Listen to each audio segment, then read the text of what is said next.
In Matthew 26, verse 41, Jesus said, "Watch and pray that you may not enter into temptation. The spirit indeed is willing, but the flesh is weak." Imagine you were feeling extremely ill and you decided to go to the doctor and you demanded that she give you the best medical attention money can buy. You want x-rays, you want MRIs, you want blood work, you want everything that can be done to figure out what's going on with you. But before the doctor makes those orders, she then asks you, well, when was the last time you drank some water, you ate some food, and had a good night's rest?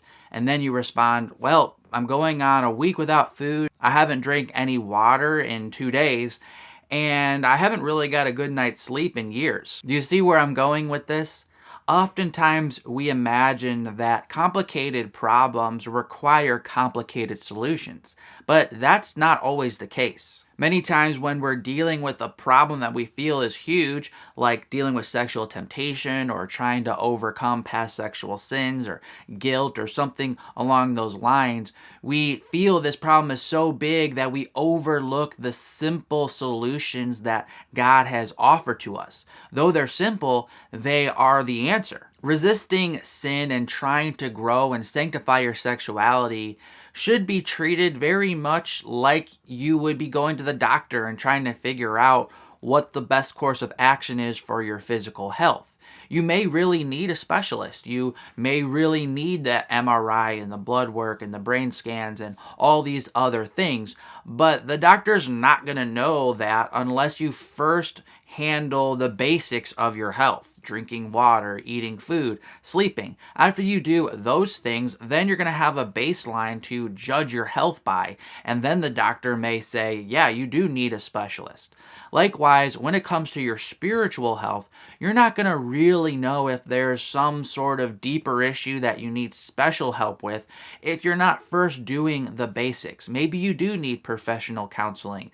Maybe you do need to talk to a doctor about mental health, and some medical intervention may be able to really help you have more self-control if there's a mental health issue or a biological issue. Maybe something really did happen in your childhood that you need to resurface with a trained counselor, and that might really help you overcome the sin issues you're dealing with. Those are all very real possibilities, but you're never going to know that unless you first deal with the basics, because you might have those issues solved if you just start doing what the Bible says when it comes to the fundamentals of connecting with God, the three means of grace, which are Bible, prayer, and Christian fellowship.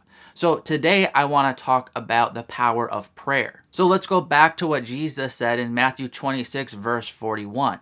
He said, "Watch and pray that you might not fall into temptation. The spirit is willing, but the flesh is weak." Right there, Jesus just gave us the solution to overcoming temptation. It's so simple we overlook it sometimes. But again, Jesus said, watch and pray that you might not fall into temptation. That includes sexual temptation. I know that sounds too simple, but I didn't say those words. Jesus said those words. And we have to take Jesus at face value and believe that his words are true. Again, we overlook the solutions because they seem so simple. We're looking for a magical formula, and it's like God told us, watch and pray that you might not fall into temptation. But if we don't watch and pray and then we fall into temptation, we can't then say, well, what happened? Jesus said this phrase, watch and pray that you might not fall into temptation, to Peter before Peter betrayed Jesus 3 times. Now, you're probably familiar with the story. Peter fell asleep 3 times and didn't spend the night praying, and thus he betrayed Jesus and fell to that temptation. Jesus, on the other hand, prayed throughout the night, and as we all know, he gloriously did not fall to temptation. So when I'm talking about prayer, and I believe when Jesus is talking about prayer, he's not just saying pray about that specific temptation until it leaves you, right? Because he did say, so that you won't fall into temptation. He didn't say the temptation will always be taken away. So at first, it is very helpful to pray about that specific temptation. If you're struggling with pornography at nighttime or masturbation before you go to bed, spend the whole day praying that you'll have strength to overcome that temptation when nighttime comes.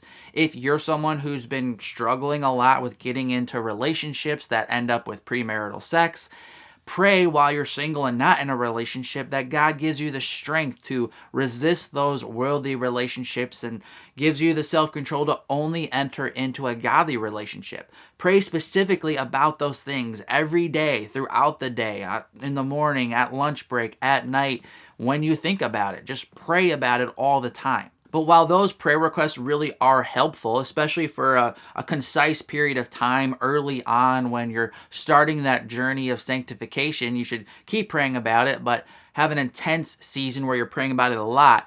That's really important, but more importantly is the type of prayer where we're connecting with God in a personal way. Just like reading the Bible isn't really about reading the Bible and getting wisdom nuggets. That's a good part of it, and that's a really important part of it. But most importantly, the Bible teaches us to connect with God in a personal way through Jesus Christ. Likewise, prayer is incredibly important, yes, because it empowers us for specific things that we're struggling with, but more than that, because it connects our hearts with God, which is what we need the most. So really, prayer is about communicating with God, and communication requires at least two things: both listening and speaking. Don't just listen and don't just speak. Rather, in prayer, God wants us to do both. Philippians 4 verses 4 through 9 say, "Rejoice in the Lord always. Again, I will say rejoice. Let your reasonableness be known to everyone. The Lord is at hand. Do not be anxious about anything, but in everything by prayer and supplication with thanksgiving, let your requests be made known to God. And the peace of God, which surpasses all understanding, will guard your heart and your minds in Christ Jesus. Finally, brothers, whatever is true, whatever is honorable, whatever is just, whatever is pure, whatever is lovely, whatever is commendable, if there is any excellence, if there is anything worthy of praise, think about these things. What you have learned and received and heard and seen in me, practice these things, and the God of peace will be with you." There's a common theme here that is expressed throughout Scripture when it comes to prayer.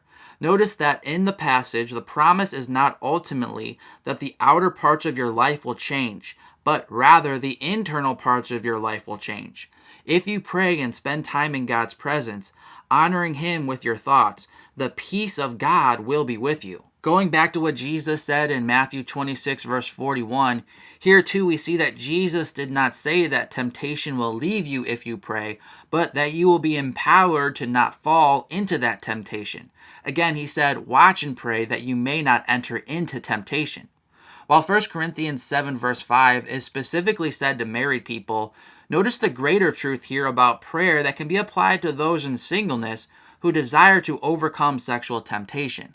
It states, "Do not deprive one another, except perhaps by agreement for a limited time, that you may devote yourself to prayer, but then come together again, so that Satan may not tempt you because of your lack of self-control." In that verse, Paul just told married people that there's two ways for them to overcome sexual temptation. One, in marriage, have sex together, and two, have prayer time with the Lord. The only time they're called to abstain for a period of time, if they feel led to do so, is so that they can fast from that, and fasting is meant so you can focus on the Lord even more in prayer. While a Christian single person doesn't have the option to have sex in marriage, they do always have the option to spend time in prayer, which again, that Bible verse said is the way you can overcome temptation. So prayer is a huge topic, and again, just like reading the Bible, it's something you should study on your own. Read books about it, think about it, pray about it, watch sermons about it, but more than anything, you have to do it. It's one of those things that you just learn on the fly with the Lord. And again, it's good to learn about it, but more than anything, you actually have to do it. So I strongly encourage you to ask God what He's leading you to do in praying more to Him on your journey of sanctifying your sexuality.